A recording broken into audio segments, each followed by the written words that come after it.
निश्चित भाव में बहुत दिन मु आसबार मोर अभिप्राय था और आज सौभाग्य आज मु ओडिशार दायित्व नेला परे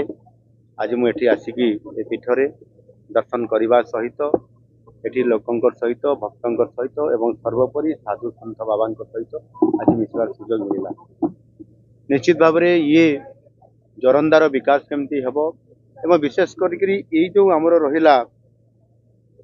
आमर जोरंदा पीठ एवं ता सहित महिमा गादीर उन्नति गत सरकार घोषणा करते किंतु वास्तविक कौन प्रकार कार्यकारी कले ना एवं किसी अनुष्ठान को मध्य भांगी देछन बाबा भितर आज बहुत क्षोभर कथा शुणापी मिली एवं पुनरुत्थान करने नुआ कर गढ़ी तोड़ापी अनुरोध कर निश्चित भाव में मु डीपीआर करने जिलापाल को दायित्व देछि से डीपीआर करेंगे एवं सही अनुसार या संपूर्ण भाव में यार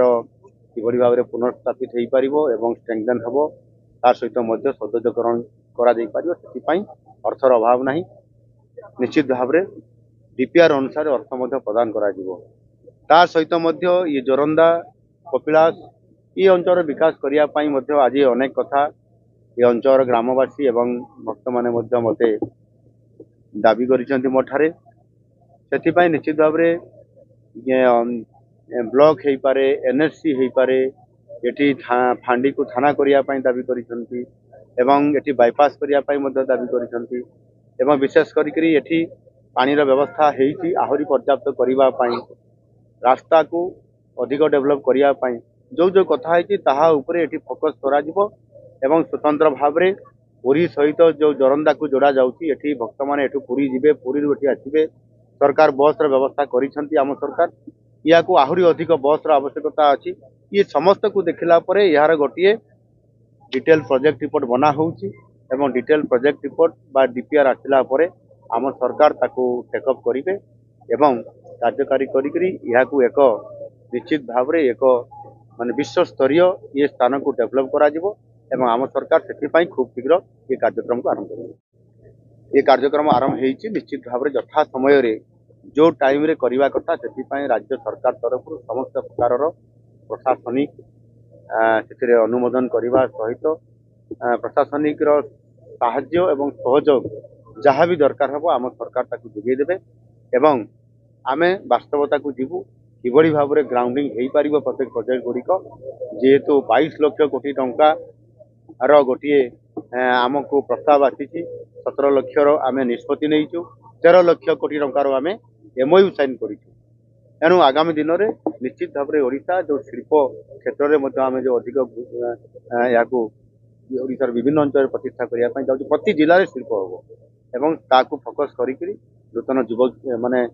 नूतन शिल्प होला पर युवक युवती मान निजुक्ति दिज्व ये कथा को त्वरान्वित करा यथा समय हेब और सरकार दिन राति या एक करके निरंतर भाव में ये काम को त्वरान्वित कर महिमा महाप्रभुंकर 152तम माघ प्रभु पूर्णिमा उत्सव जहाँ माघ मेला बोली कह जाए से चली आज चतुर्थ दिवस आज ओडिशार मुख्यमंत्री यही मेला दर्शन करने साधु मान सहित साक्षात करने को आसी प्रथम ध्वनि मंदिर में घियाहुति करागला से मंगल प्रभु प्रार्थना करागला ध्वनि मंदिर आसिक भजन मंडप में बाबा मान को साक्षात कले सुख दुख भल मंद सब बुझिले महिमा गादीर उन्नति हम किभली भाव में महिमा प्रभुंकर भव्य गादी मंदिर निर्माण हम एवं यार पारिपार्श्विक जहाँ सब अच्छी पार्श्ववर्ती कार्यक्रम जहाँ सब रही सब हम ता छड़ा पुष्करिणी आलोक आठी बस स्टाण्ड आमर जो चिकित्सालय अच्छी तार संप्रसारण ये सब बड़ बड़ कम सब केमती हम पूर्व सरकार से चेष्टा करते किंतु तांकर समय नथिला सरकार चलीगला ये सरकार ताकू संपूर्ण भाव में दृष्टि देवे बोली मुख्यमंत्री आशा प्रकाश कले विश्वास आमर रहिला आ तांकर जो प्रतिश्रुति देले नुआ करी से आरंभ करेंगे और सबू कम करेंगे से तो विगत कथा से संपर्क आलोचना करके लाभ किसी हम नहीं आम सबुआड़े बुझी सारी ओबीसीसी नहीं ओबीसीसी एमडी सहित कथबार्ता होकर सब बुझीचु से आउ लाभ हेनी यहाँ पुनर्बार आउ थे एस्टिमेट होकर आउ थे आरंभ भिक्षा करूँ से कहले आपण मैंने 15-16 जन होकर गोटे टीम होकर आसतु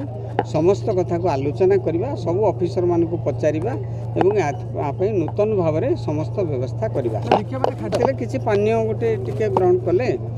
कर गादी मंदिर को आसिले गादी मंदिर चारिद्वार मुंडिया मारे झाड़बत्ती देखिले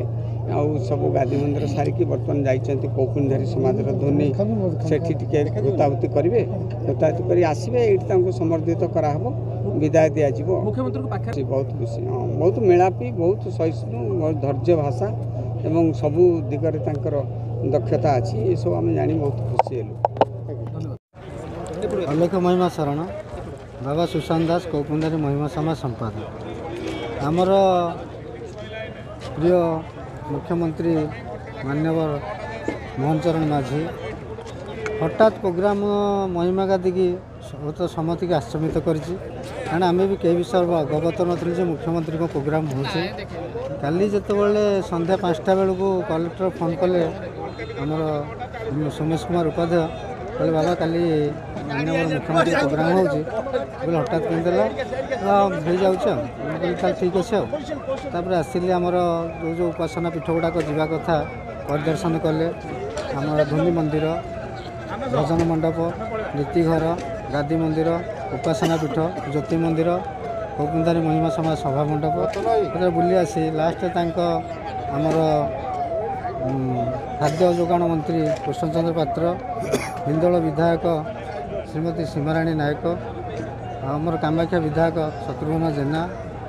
ये सब उपस्थित रही महिमा गादी आसन अनेक अनेक शुभेच्छा और धन्यवाद जहाँ हो एत वर्ष पर कौन कड़न न थी आसिक आम गहणे आमर माननीय मुख्यमंत्री पाखे पहुँची पारे